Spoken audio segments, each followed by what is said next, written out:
Well, thanks, Shaka. I was going to wear just black today to show my sympathy to the Mandela family, but I decided to add some color to also celebrate his life.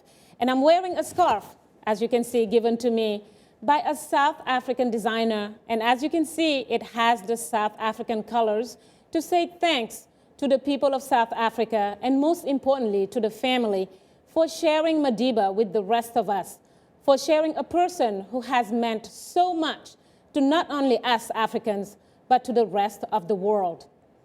Our audience has also found a way to reflect on what he meant to them. Nelson Mandela is revered as a man of courage, conviction, and vision.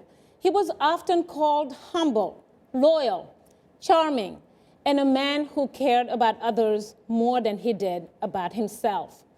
And that brings us to our question of the week, which asks, what does the life and legacy of Nelson Mandela mean to you? Well, we'll get right to your comments and begin with Sayo Kamara from Liberia, who posted these touching words on our wall.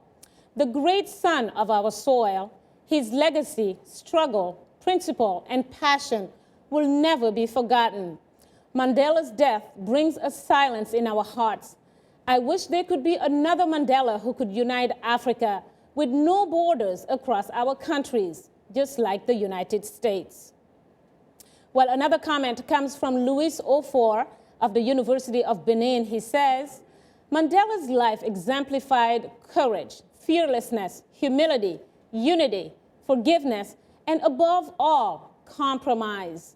For all these virtues, he will be missed greatly. I hope another African leader will rise to equal or surpass his achievements. The soul of Africa so desperately needs one at this moment. Well, Shaka, such moving comments, but the hope that there would be another leader who would unify the African continent is being talked about a lot. Some think it's a utopia, although we've seen that with Mandela, that everything is possible in life. You just have to believe and fight for it. Thank you. What about that? Said you've been busy, in fact, trying to do the opposite of what some wish and want Mandela to do, to remove all the borders. And you're trying to build another border so that you can be Somaliland. No, the question is this, first of all, from what the brother said, Madiba talking about Nigeria and the Nigerian issue and what have you.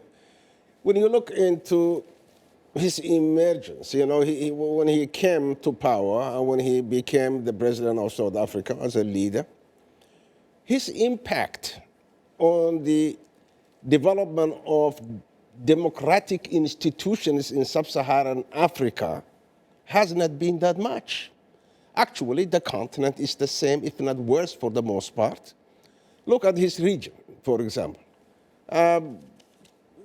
I'm not talking about the South Africa, I'm not talking about Botswana and what have you, and those, and Southwest Africa, and even to a certain extent, Tanzania. But in general, when you look into the continent, nothing much has changed.